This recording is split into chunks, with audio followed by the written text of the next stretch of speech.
भाषेमध्ये आशीर्वाद दिले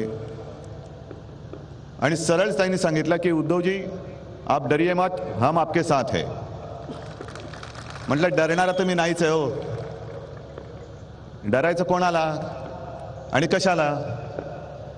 पण विशेष म्हणजे जे शिवसेना प्रमुखांनी आजपर्यंत करून ठेवलेलं आहे ते सगळं, ती पुण्याई ही सगळी आपल्याला आता आशीर्वाद देते। आणि त्यांनी मागे जे सांगितलं की इंदिराजींच्या हत्येनंतर दिल्लीमध्ये हत्याकांड झालं शिखांचं, संपूर्ण देशामध्ये असं धगधगत होतं, पण महाराष्ट्रामध्ये एकाही शीख बांधवाच्या केसाला सुद्धा धक्का लागला नाही। याला केवळ आणि केवळ शिवसेना प्रमुख होते म्हणून आम्ही सुरक्षित राहिलो। कारण त्यांनी जाहीरपणे सांगितलं होतं की हा शीख समाज हा आपला आहे, आपल्या रक्ताचा आहे आणि यांच्या केसाला सुद्धा धक्का लागता कामा नये। आणि त्याच्यानंतर सगळं शांत झालं होतं। आज सुद्धा युती भारतीय जनता पक्षाने तोडली, काय सगळ्यांना आवडलं नाही, कोणालाच आवडलेलं नाही। अनेक गुजराती येत आहेत आणि सांगतायत की उद्धव जी ये जो हुआ, उन्होंने जो कुछ किया वो अच्छा नहीं किया, हम आपके साथ है। दिल्लीसाठी आम्ही त्यांना मत दिलं, पण मुंबईमध्ये शिवसेनाच पाहिजे, आम्ही शिवसेनेसोबतच आहोत। 92-93 साली ज्या वेळेला मुंबई पेटली होती त्यावेळेला कोण आले होते का बाहेरचे? आणि आजही मी त्यांना केंद्रातलं मंत्रिमंडळ तुम्ही उतरवलेलं आहात। कर्जतमध्ये सुद्धा आनंदीबेन पटेल गेल्या होत्या, कोणाला पटेल न पटेल पण गेल्या खऱ्या। राजनाथ सिंग फिरतायत, सगळेजण फिरतायत। या सगळ्यांचे मोबाईल नंबर घेऊन ठेवा, कारण निवडणूक झाल्यानंतर जर गरज लागली, सरकार येणार नाहीच त्यांचं, पण मोबाईल फोन फिरवून बघा, घेतात का तुमचा फोन? आज निवडणुकीमध्ये येऊन सांगायला ठीक आहे हो। बरं, गंमत अशी की याच्यावरती भाष्य काय करायचं, कारण तुम्हाला वाटेल मी भारतीय जनता पक्षावरतीच टीका करतोय। टीका त्यांच्यावर नुसती नाही करत आहे। जे घडलं त्यांनी काय मला आनंद नाही झालेला, दुःखच झाले, पण संतापही आहे, संतापही आहे। पण हे जे काही मंत्री फिरतात इकडे बघा ना, कसं तुडुंब भरलेलं आहे, शेवटच्या टोकापर्यंत गेलेलं आहे, बाहेर सुद्धा लोक उभी आहेत। एक तर जे कोण येत आहेत त्यांची ओळख ना पाळक गल्लीबोळामध्ये जात आहेत। आणि काल मी एक बातमी वाचली, असेच ते मंत्री गेले 200 माणसं समोर, म्हणजे इकडे जास्त माणसं, म्हणजे गर्मी बहुत हो रही है। अरे आहेच, ही शिवसेनेची गर्मी आहे, अशी तशी आहे काय? शिवसैनिकाची गर्मी आहे ही। धग जी आहे ना, आजपर्यंत प्रेम अनुभवलं, आता धग सोचा धग। हा धगधगता महाराष्ट्र आहे, धगधगता निखरा है। मुझे गर्मी बहुत हो रही है आणि म्हणे देशाने आम्हाला सदरा दिला, तुम्ही आम्हाला पायजमा द्या। काय बोलायचं आहे ना, म्हटलं असे कसे काय तुम्ही फिरू शकता पायजम्याशिवाय? मला तर मी तर नाही बाबा जाऊ शकणार सदरा घालून नुसता पायजम्याशिवाय आणि मतं मागायला। मग काय, कशाचा काय पत्ता नाही, सदरा दिला तुम्ही पायजमा द्या। अरे तुम्हीच तुमचा उतरवलेला आहे, आम्ही नाही उतरवलेला। आम्ही नाही उतरवला, तुम्हीच उतरवलेला आहात। पण आज जे माझ्यावरती बोललं जातं की आपली मर्यादा सांभाळा, मी मर्यादा सांभाळतोय म्हणून मी अजूनही टीका नाही करत आहे। 25 वर्षातले अनुभव जे असे आहेत, मला आजही ते दिवस आठवत आहेत। अटलजी आणि बाळासाहेबांचं जे काही बोलणं व्हायचं, किती प्रेमाने व्हायचं, अडवाणी साहेबांचं व्हायचं, प्रमोदजी यायचे घरी, गोपीनाथजी यायचे घरी। आणि आता हा आदित्य तुमच्या समोर बोलला, हा आदित्य एवढासा होता। महापौर बंगल्यावरती जेव्हा शिवतीर्थावरती सभा होती, अटलजी आणि बाळासाहेब बसले होते आणि मला वाटतं आदित्य तू सही मागितली त्यांची, त्याने विचारलं कुठे करू, आणि यांनी पाठीवरती घेतली त्याच्या टी शर्टवर, आणि अटलजीने सही करून दिली होती, अटल बिहारी वाजपेयी। या सगळ्या आठवणी आहेत, हे ऋणानुबंध आम्ही जपले। शिवसेना प्रमुख असते तर युती तुटली नसतीच, कारण तुमची हिंमत झाली असती काय?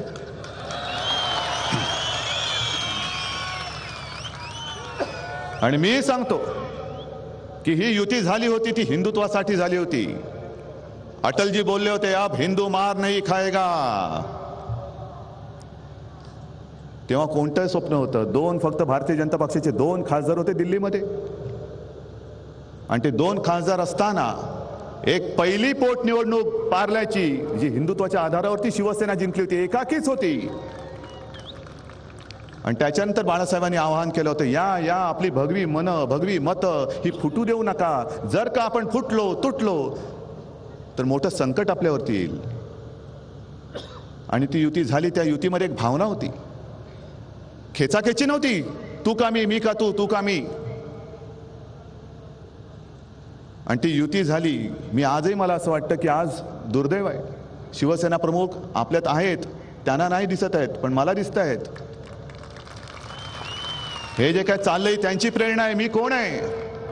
मी शून्य आहे. हे सगळे जे काय तुम्ही जमलेला आहात ते उद्धव ठाकरेसाठी नाही, उद्धव बाळासाहेब ठाकरेंसाठी जमलेला आहात. मी फक्त एक चेहरा आहे. सगळं काही माझ्याकडून करून घेतात ते बाळासाहेब करतायत. मी कोणी नाही, मी शून्य आहे. हे माझं नाही, काही माझं काही नाही याच्यामध्ये. अटलजी आज कारभार बघू शकत नाही. आडवाणी साहेबांचं किती महत्व आहे मला माहित नाही, पण अटलजी जरी आज भारतीय जनता पक्षाचा कारभार पाहत असते तरी देखील युती तुटली नसती. याचं कारण अटलजींनीच जे लिहून ठेवलेलं आहे ती कविता मला आठवते. त्या कवितेचं नाव आहे कदम मिलाकर चलना होगा, बाधाएं आती हैं आए, घिरे प्रलय की घोर घटाएं, पांवों के नीचे अंगारे, सिर पर बरसे यदि ज्वालाएं, निज हाथों में हंसते हंसते आग लगाकर जलना होगा, कदम मिलाकर चलना होगा.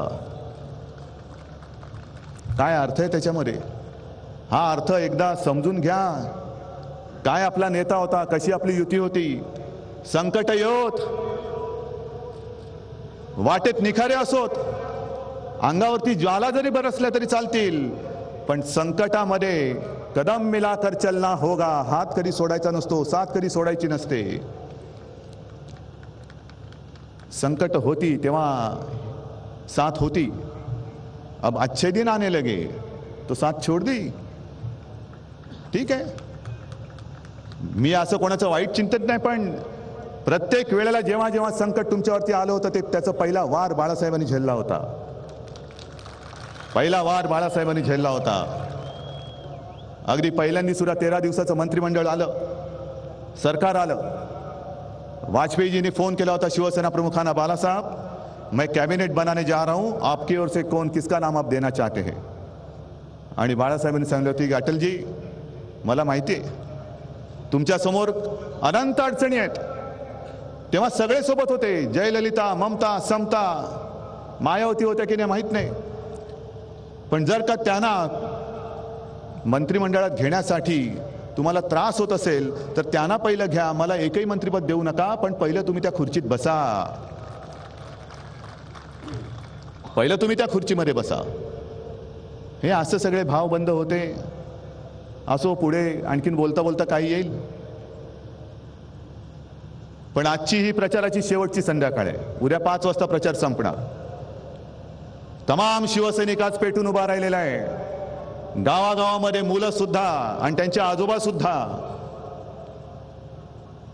जसं काही मधमाशाचं मोहोळ उठावं तसं मोहोळ आज बाहेर पडलेलं आहे गावागावामध्ये. अर्जुनरावांना विचारा ना, काय हो अर्जुनराव, आहे संभाजीनगरची सभा, ठाण्याची सभा, नाशिकची सभा, तुफान म्हणजे असं समुद्र, काय समुद्र लाजेल असं तुफान उठलेलं आहे. महाराष्ट्र आज वाट बघतोय की चांगलं सरकार पाहिजे. महायुतीचं सरकार द्यायला महाराष्ट्र तयार होता. ताट वाढून तयार ठेवलं होतं, रांगोळ्या होत्या, सगळं काही होतं.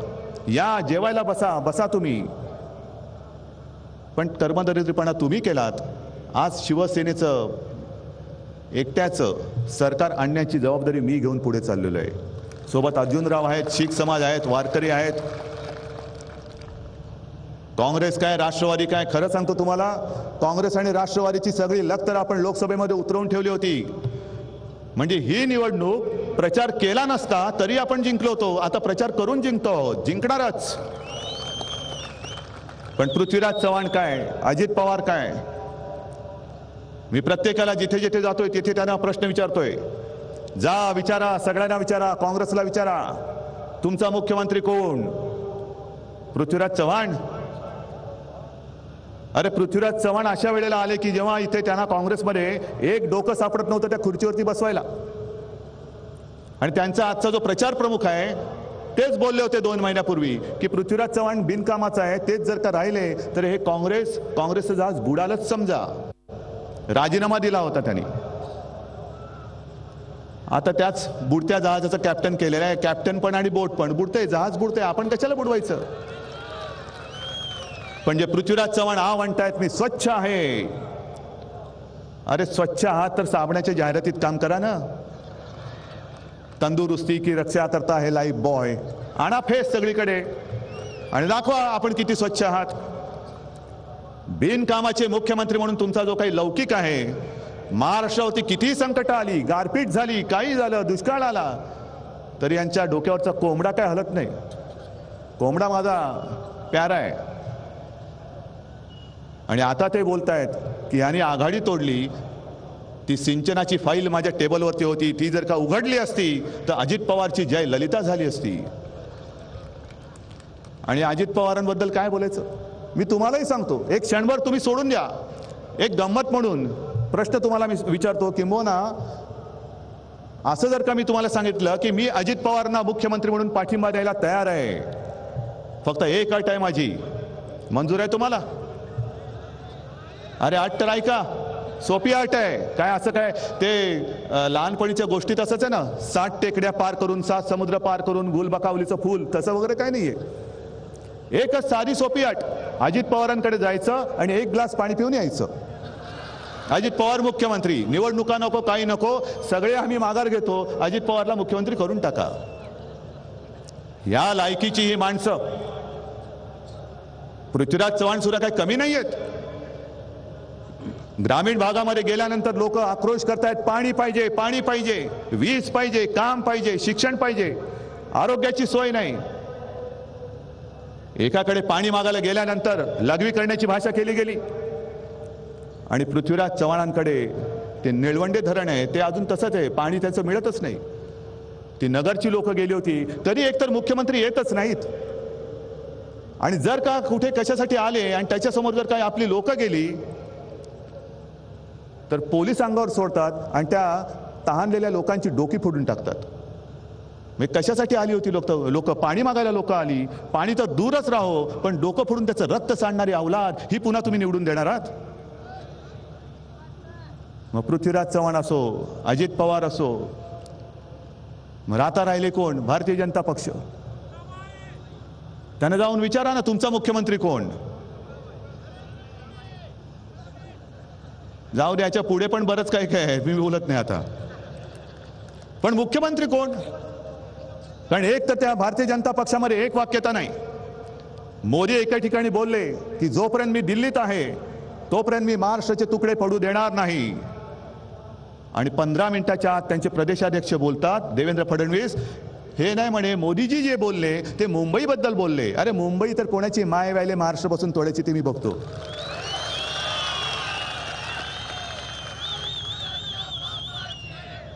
ते बोलले मुंबईबद्दल बोलले, पण आम्ही विदर्भ वेगळा करणारच, विदर्भ वेगळा करणारच, ती आमची भूमिका आहे. आणि ही भूमिका मोदीजींना सुद्धा माहिती आहे. मग ही भूमिका तुम्हाला मान्य आहे का? छत्रपती शिवाजी महाराजांचा महाराष्ट्र म्हणतो, छत्रपती शिवाजी महाराज की जय बोलतो, आणि महाराष्ट्र तोडणाऱ्यांच्या हातामध्ये जर का आपण महाराष्ट्र दिला तर मी तुम्हाला सांगतो महाराष्ट्राचा 1 इंच सुद्धा मी तुटू देणार नाही. कोणी असो, कोणी मध्ये येऊ, महाराष्ट्र तर मी तुटू देणार नाहीच. पण कर्नाटक व्याप्त महाराष्ट्र आहे तो सुद्धा मी महाराष्ट्रात आणल्याशिवाय राहणार नाही. ते सुद्धा जबाबदारी, ती सुद्धा जबाबदारी मी घेतो आहे. कर्नाटक व्याप्त महाराष्ट्र, सीमा भाग नाही, सीमा भाग तिकडे हिंदुस्थान, जो पाकिस्तानने गिळलेला आहे काश्मीर. या विदर्भ महाराष्ट्र तोडणाऱ्यांना म्हणा, जा तिकडे गोळीबार चाललेला आहे. तुम्हाला देश आम्ही सांभाळायला दिलेला आहे, देश सांभाळा. त्या पाकड्यांना धडा शिकवा. रोज रोज गोळीबार होतोय. आम्ही 5 मारले तर तुम्ही 5 मारले तर आम्ही 50 मारू, 50 मारले तर 500 मारू. रोज मारतायत, 5 मारले, 50 मारले, आणि आम्ही फक्त गप्पाच मारतोय, पुढे काहीच करत नाही. महाराष्ट्राला हात घालण्याच्या आधी जा पहिल्यांदा पाकड्याने गिळलेला माझा हिंदुस्थान परत आणा. जा चीनने गिळलेला माझा हिंदुस्थान, तो जो लचका तोडलाय त्याच्यासमोर ठाम उभे राहा आणि तो भाग घेऊन या. जे अखंड आहे ते तोडून टाकायचं, मोडून टाकायचं. आणि मागे सुद्धा मी सांगितलं कशासाठी युती तोडलीत. कालच्या ठाण्याच्या सभेमध्ये मी सांगितलं की त्यांनी जो सर्वे केला होता, एक तर माझा सर्वेवरती विश्वास नाही, माझा तुमच्या सर्वांवरती विश्वास आहे. तुम्ही सर्व आहात म्हणून मी आहे. कसला सर्वे, काय सर्वे, हे बघा ना इकडे काय जमलेलं आहे. बरं कोणीतरी सांगितलं होतं सर्वेवाल्यांनी एनडीए सरकार येईल, मोदी सरकार येईल बोलले होते, पण शिवसेनेचे 18 खासदार निवडून येतील एक तरी सर्वेवाला बोलला होता. रोज मला सर्वेवाल्यांचे SMS यायचे, उद्धव जी अभिनंदन, आपकी 12 सीटें आ रही है, उद्धव जी आपकी 14 सीटें आ रही है. म्हटलं अरे माझे 20च्या 20 येत आहेत, 20च्या 20 येत आहेत, कारण माझा विश्वास हा माझ्या शिवसैनिकांवर आहे. ज्या वेळेला भारतीय जनता पक्षाचे नेते घरी आले, अमित शाह घरी आले, त्यांनी मला विचारलं क्यों उद्धव जी कैसा चल रहा है. म्हटलं बहुत अच्छा है. सर्वे वर्वे कुछ किया. मतलब मैं सर्वे पर भरोसा नहीं करता, मैं मेहनत पर भरोसा करता हूं. और हम सर्वे नहीं करते, हम मेहनत करते हैं. आणि मग एका बाजूला तुम्ही सगळं हे दाखवताय. आज मुंबईकरांना संधी आलेली आहे. ज्या गोष्टी मी दाखवल्या, एक तर बरं झालं 1 महिना आधी आपलं विजन डॉक्युमेंट सगळ्यांच्या समोर मी सादर केलेलं आहे. मग त्यातलेच मुद्दे घेऊन घेऊन घेऊन आपली दृष्टीपत्र, दृष्टीदोष काय असेल ते सादर करतायत. वचननामे हा आपण जाहीर केला, जाहीरनामा हा त्यांचा. मुंबईमध्ये आपण जे बोललो की पूर्व किनारा आम्ही विकसित करू, तुम्हाला कधी माहिती तरी होतं मुंबईला पूर्व किनारा आहे? ते स्वप्न मी दाखवलं आणि मी ते पूर्ण करतोय. रेस कोर्सच्या जागी तुम्हाला सगळ्यांना अभिमान वाटेल असं सर्वसामान्य मुंबईकरांसाठी मी उद्यान बनवून दाखवतोय. मुंबईचा कोस्टल रोड पृथ्वीराज चव्हाणांची हिंमत नव्हती झाली. धुळखात पडलेलं ते प्रकरण मी वरती काढले. द्या सत्ता, शिवसेना करून दाखवेल. या सगळ्या गोष्टी या आपण पहिल्यांदा लोकांसमोर आणल्या. शिक्षणासाठी सुद्धा तो टॅबलेट मी गावागावात घेऊन फिरतोय, सगळ्यांना दाखवतोय. काही ठिकाणा मुलांना वरती बोलून दाखवतोय, बघ कसं आहे, याच्यामध्ये 8वीची पुस्तकं कशी आहेत, 9वीची कशी आहेत, 10वीची कशी आहेत. टेलिमेडिसिनचा कॅम्प करून दाखवलेला आहे. या सगळ्या गोष्टी आपल्याकडे तयार आहेत. खरं म्हणजे मला एका गोष्टीचं वाईट वाटतं की कोणी यावं, राजकारण बोलायचं नाही, तुमच्या योजना तयार काय आहेत त्या लोकांना सांगा आणि तुमचं झाल्यानंतर माझ्या. आणि या टॅबलेटमध्ये फक्त अभ्यासक्रम नसेल, जे काय आपल्या महाराष्ट्रामध्ये आज वातावरण आहे, महिलांवरती रोज अत्याचार होत आहेत, बलात्कार होत आहेत, कोण पकडले जात आहेत, कोण सोडवले जात आहेत. काल जे आर पाटील बोललेत की माझ्याकडे म्हणे काही मनसेची माणसं आली होती आणि म्हणाली की पाटील साहेब, आग्रहपूर्वक अनुरोध करता हूं कि भारी मतदान करें. 15 साल के पापों का खात्मा बुलाने के लिए दृढ़ संकल्प होकर के करें. और मुझे विश्वास है भाइयों बहनों, अब महाराष्ट्र करवट बदल के खड़ा हो जाएगा. पहले महाराष्ट्र पूरे हिंदुस्तान को खींचता था, फिर एक बार मुंबई और महाराष्ट्र पूरे हिंदुस्तान को आगे ले जाएंगे, ये मेरा विश्वास है. आपके आशीर्वाद चाहिए, आपका सहयोग चाहिए. इतनी बड़ी संख्या में आकर के आशीर्वाद दिए, मैं आपका बहुत बहुत आभारी हूं. दोनों मुट्ठी बंद करके बोलिए, भारत माता की, भारत माता की, भारत माता की. अरे पण 17 ते 24 वर्षाच्या मुलांनी जर क्रांती केली नसती ना, तो तुम्हाला या खुर्च्या तुमच्या बुडाखाली मिळाल्या नसत्या. महिलांची किंमत काय असते हे जरा बघा. एकदम 500 वर्ष पाठी जाऊ नका. एक 60, 65, 100 वर्ष इंग्रजांचा काळ आठवा. महाराष्ट्रामध्ये जेव्हा प्लेग आला होता त्यावेळेला पुण्यात तो होता रँड. आणि तपासणीच्या नावाखाली ज्या वेळेला महिलांच्या अब्रूवरती हात टाकायला लागले तेव्हा ती 3 पोरं चाफेकर सख्खे भाऊ विवाहित होते, तडकून उठले. ते म्हणाले, हे काय चंड झालो आपण, आपल्या डोळ्या देखत हे सगळं घडतंय आणि आपण चंडासारखं बसतोय. आणि मग लोकमान्य टिळकांनी त्यांना सांगितलं की फांद्या छाटून नाही चालणार, मुळावरती घाव घाला. आणि मग ते सगळं आपण नुसतं कधीतरी ऐकतो, गोंद्या आला रे, गोंद्या आला रे. आत्ताचा गोंद्या म्हणजे मंत्री, गोंद लावून बसतो तो उठतच नाही. गोंद्या आला रे, हा गोंद्या गोंद लावून बसला. पण त्या चापेकर बंधूंनी त्या रँडचा वध केला.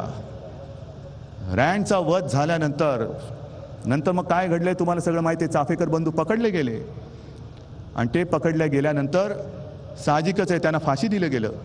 आणि फाशी दिल्यानंतर जो एक काय असा सन्नाटा पसरला देशात, त्या चाफेकर बंधूंच्या फाशीनंतर एक 15 वर्षाचं पोर रात्री तळमळून जागं झालं आणि आपल्या घरातल्या देवीसमोर जाऊन त्यांनी शपथ घेतली, माझ्या देशाच्या स्वातंत्र्यासाठी देशाच्या शत्रूला मारीत मारीत चापेकरांसारखा मरेन, नाहीतर शिवाजीसारखा विजयी होऊन मातृभूमीच्या मस्तकी स्वराज्याचा स्वातंत्र्याचा अभिषेक करेन. ते होते आपले स्वातंत्र्यवीर सावरकर. 15 वर्षाच्या पोराने शपथ घेतली. हे जर का 15 वर्षाचं मूल करू शकतो, ती मुलं त्यांच्यासमोर आदर्श होते, लोकमान्यांसारखे मोठी माणसं होती. जिथे बघावं त्यावेळेला तसे आदर्श होते. महात्मा फुलेंचाही तो काळ होता, त्यावेळेचा अलीकडचा पलीकडचा सगळं असं समोर घडत होतं. आमच्याकडे काय घडतंय? बलात्कार केल्यानंतर सुद्धा मंत्री म्हणतात की अरे विधानसभेच्या निवडणुकीपर्यंत थांबायला पाहिजे होतं. ही अशी माणसं, ह्यांच्याकडे पुन्हा तुम्ही सरकार देणार आहात? वाढत गेल्यानंतर मग त्याचं वाचा आणि थंड बसायचं झालं. वाचा आणि आता पेटून उठा. आणि गर्दी वाढायला लागली. एक दिवस माझ्या आजोबांनी बाळासाहेबांना विचारलं, काय रे हे सगळं करतोयस, पुढे काय करणार आहेस? संघटना वगैरे काय काढणार आहेस की नाही? तुला हा तसा विचार चाललेला आहे. नाव काय ठरवलंयस? तर नाव ठरवलं म्हणजे पक्ष काढण्याचा विचार करण्याच्या आधी नाव काय ठरवलंयस? आणि बाळासाहेब काही बोलण्याच्या आधी माझे आजोबा बोलले शिवसेना. झालं, मुहूर्त बघितला नाही, पंचांग बघितला नाही. त्यावेळी ते सहदेव नाईक म्हणून होते सहकारी. एक श्रीफळ आणलं, नारळ आणला आणि शिवाजी महाराज की जय बोलून नारळ वाढवला. 19 जून 1966. आणि तेव्हापासून ही सगळी शिवसेना, त्यांनी जी काय बीजं रोवली त्याचा आज मोठा वृक्ष झालेला आहे, फोफावलेला आहे. ही शिवसेना 2016 साली 50 वर्ष पूर्ण करते. सुवर्ण महोत्सवी आपलं वर्ष आहे. हेच ते मैदान आहे. इथे जेव्हा महाराष्ट्राला 50 वर्ष झाली होती, बाकीचे पक्ष काय करत होते मला माहित नाही, पण लाखो आणि लाखो लोक इकडे जमले होते. शिवसेना प्रमुख होते, लता दीदी होत्या, बाबासाहेब होते. आणि तेव्हा आपण गरजा जय जयकार, गरजा महाराष्ट्र माझा हा कार्यक्रम सादर केला होता. दिमागदार तो सोहळा होता. आणि म्हणून मी आज जाहीर करतोय, ही निवडणूक जिंकल्यानंतर शिवसेनेचा सुवर्ण महोत्सव शिवसेनेचा मुख्यमंत्री साजरा करणार. आणि मी वचन देतोय की 2016 पर्यंत शिवसेना जेव्हा 50 वर्षाची होईल, त्यावेळेला मी माझ्या महाराष्ट्रासाठी किमान 50 योजना तरी पूर्ण केलेल्या असेल. किमान 50. शिवसेनेच्या पहिल्या 50 वर्षाची मुहूर्तमेढ, त्याचा पाया शिवसेना प्रमुखांनी रोवला. काय होतं तेव्हा? माझ्या आजोबांनी जे विचार पेरले होते, ते विचार आणि नाव जे माझे आजोबा नेहमी सांगायचे की अरे पैसा काय, सत्ता काय, सत्ता जाते परत येते, जाते आता उद्या परत येते. पैसा सुद्धा येतो जातो पुन्हा येतो, पण एकदा का नाव गेलं तर नाव पुन्हा येणार नाही. म्हणून नावाला जपा. ते नाव जपत जपत आम्ही आमची परंपरा घेऊन पुढे चाललेलो आहोत. ही परंपरा त्यावेळेला माझ्या आजोबांनी, मी शिवसेना प्रमुख म्हणण्यापेक्षा माझ्या वडिलांना विचार दिले आणि त्या विचारावरती शिवसेना प्रमुखांनी ब्रह्मांड उभं केलं. ब्रह्मांड. आणि हे संपूर्ण ब्रह्मांड आज मी तुमच्या सगळ्यांच्या साथीने सोबतीने पेलतोय. पुढच्या 50 वर्षाची शिवसेना कशी असेल, माझा महाराष्ट्र कसा असेल, तुम्ही येत्या 2 वर्षात करून दाखवेन. 2 वर्षात करून दाखवेन. पण हे केवळ जे मी म्हणतोय तो मी नाही. मी म्हणजे तुम्ही सगळे सोबत राहणार आहात का? कारण जे शिवसेना प्रमुखांनी पेरलंय त्याचा अनुभव मी घेतोय. गावागावामध्ये जातोय, कानाकोपऱ्यात फिरतोय. लोक अक्षरशः मला काय आदित्याला फुलासारखं जपतायत. आणि सगळेजण मला सांगतायत उद्धवजी चिंता करू नका, आम्ही बाळासाहेबांचं स्वप्न पूर्ण करणार म्हणजे करणारच. अक्षरशः दैवरून येतं, अंगावरती रोमांच येतात ज्या वेळेला ज्येष्ठ शिवसैनिक सुद्धा स्वतःच्या तब्येतीची पर्वा न करता उन्हातानामध्ये माझ्या तब्येतीची पर्वा करतात, माझ्या तब्येतीची विचारपूस करतात. लहान लहान मुलांना घेऊन, त्यांचे वडील असतील, माता भगिनी आहेत, त्या घेऊन जेव्हा माझ्या सभेला येतात तेव्हा मी म्हणतो, अरे हे कसं प्रेम मला मिळालेलं आहे. माझ्या हातामध्ये काही नाही, मी पंतप्रधान नाही, मुख्यमंत्री नाही, कोणी नाही. तरी सुद्धा हे सगळं भाग्य, हे भाग्य मिळाला. किती जन्माची पुण्य ही माझ्या गाठीशी आहे मला माहिती नाही. पण एक मी तुम्हाला वचन देतो की हे प्रेम तुम्ही असंच ठेवा. ह्या प्रेमाला मी कधी तडा जाऊ देणार नाही, कधी त्याचा विश्वासघात मी होऊ देणार नाही. झी 24 तास रहा एक पाऊल पुढे.